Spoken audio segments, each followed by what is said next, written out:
بات یہ ہے کہ پاکستان جو ہے وہ اس کو دو ممالک مسلسل بڑے ملک قائل کرنے میں لگے ہو گئے کہ جان دے یار غلطی ہو گئی، نہ کریں یار، تھوڑی مہربانی یار، بس جانے دو یار، بڑی مار پڑ گئی اس کو، یہ کرنے لگے ہوئے تھے۔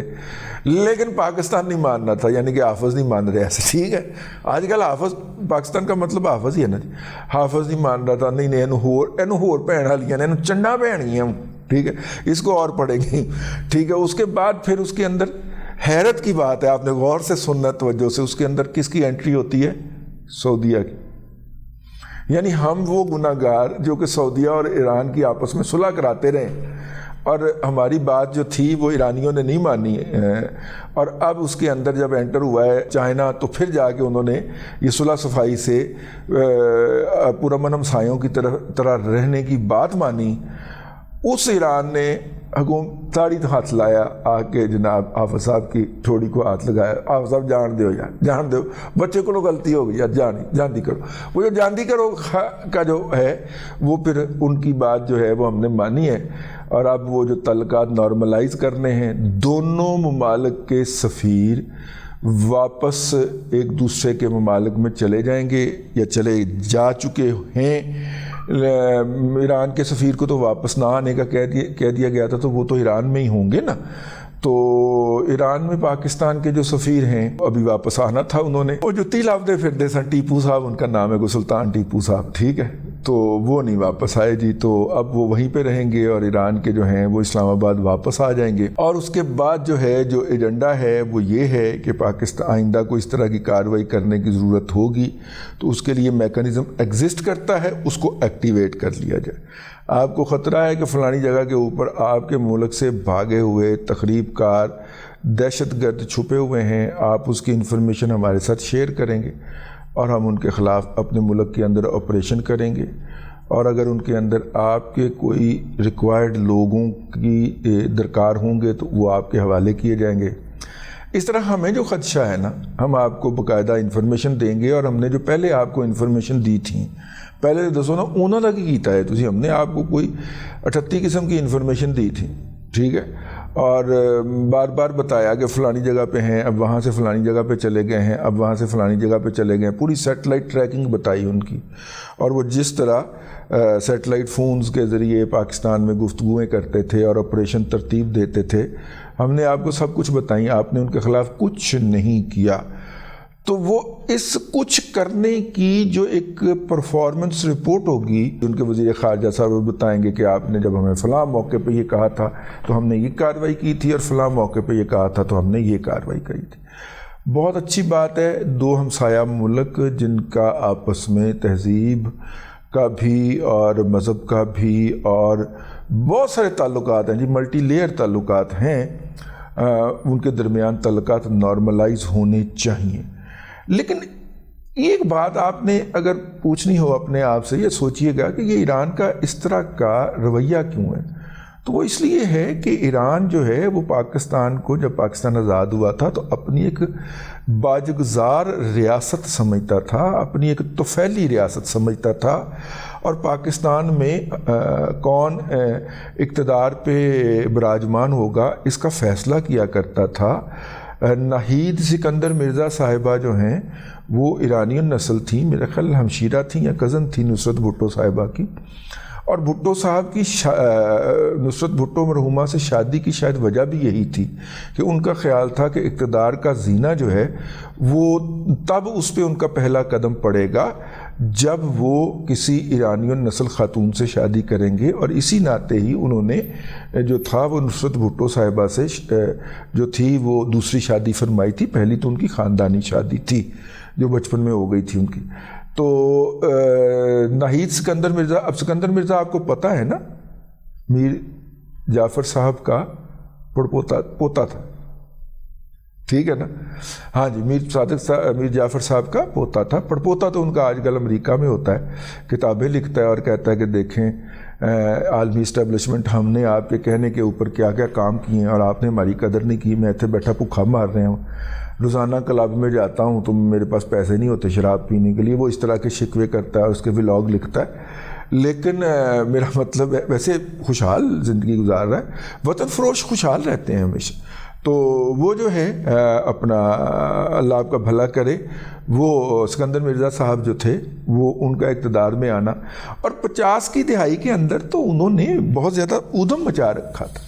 پھر جناب آپ کے ایک سابق صدر جو ہیں، ایک ون آف دا یکی چیف مارشل ایڈمنسٹریٹر جناب آغا محمد یحییٰ خان صاحب جو ہیں، وہ موصوف بھی جو تھے، انہوں نے پاکستان کے اندر دفن ہونا گوارا نہیں کیا تھا. انہوں نے کہا تھا مجھے ایران جا کے دفن کیا گیا. پتہ نہیں آغا صاحب نے کی سوچی، ویسے رہن والے تھے چکوال دے سن، تو بہرحال وہ بھی وہاں پہ جا کے دفن ہوئے تھے. میرے خیال آغا محمد یحییٰ خان ہی تھے. ہاں، تو یہ ایران جو ہے، ایران کے قبضے سے پاکستان جو نکلا ہے وہ تب ہی نکلا ہے. اب آپ کو بہت سارے لوگوں کو یہاں پہ تکلیف ہوگی، لیکن میں یہ تکلیف پہنچانا چاہتا ہوں. پاکستان جو ایران کے قبضے سے تب نکلا ہے جب یہاں پہ میڈ ان پاکستان جو ہے لیڈر آیا ہے. میڈ ان پاکستان لیڈر کا نام تھا میاں محمد نواز شریف. اب تک کے لیے اتنا ہی. اگلے ولاگ کے اندر پھر حاضری ہوگی. اللہ تبارک و تعالیٰ آپ کو آسانیاں عطا کرے اور آسانیاں خلق خدا میں تقسیم کرنے کی توفیق عطا کرے.